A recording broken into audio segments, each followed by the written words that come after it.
Puno ljudi zapravo ne zna zašto sam ja napravio ovaj odušak ovdje. To je zapravo kako bi sam kanister, odnosno hermetički zatvoren prostor sa tekućinom mogao dobivati zrak kako bi ih lakše otjecala voda ili ti gorivo van. Kao što vidite, kad stavim tu prst, mlaž će biti slabiji. Kad maknem prst, mlaž će biti malo jači. I zato postoji odušak.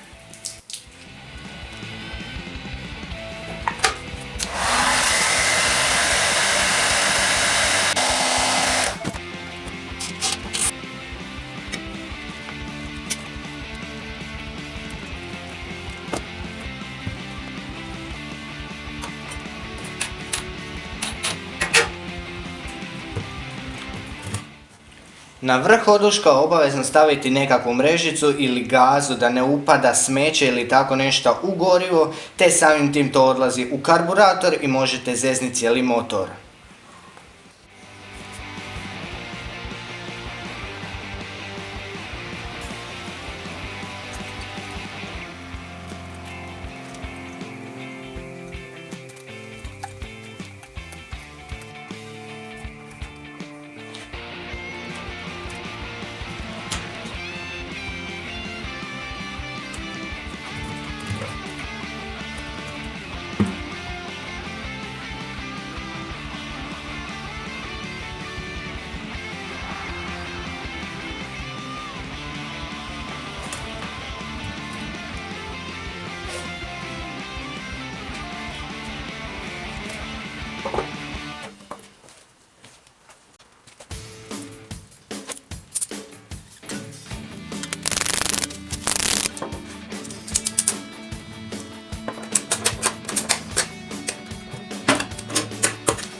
Ljudi moji, kad radite ovako nekakve projekte sa rezervoarima, ja vam predlažem da pri samom postavljanju rezervoara postavite ga što više naspram karburatora, zbog toga što će tada nafta, odnosno gorivo, se slijevati u sam karburator bez problema i neće se karburator mučiti. A ako ga postavite previše dole nisko, karburator nije u mogućnosti iz niskog položaja dignuti gorivo ka sebi, te nećete ostvariti to da upalite motor.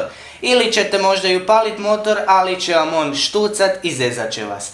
Tako da je najbolje podići sam rezervoar što više ili ovako u nekakvu zlatnu sredinu, što bi se reklo. Ja nisam imao mogućnost da ga dignem gore višlje, te sam ga postavio ovako.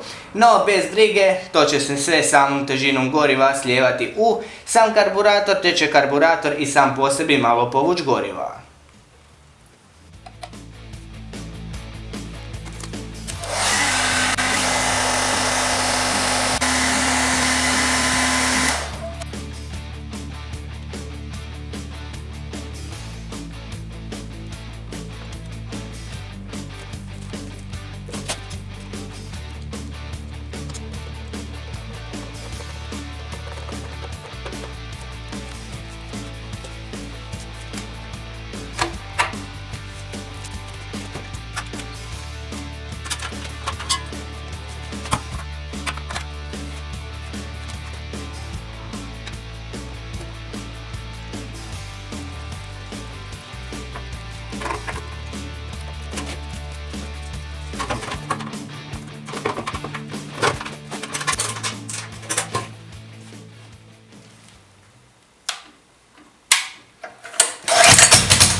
Ovaj vojni kanister možete nabaviti u servis Robert Virovitica, kao i motor sa motora.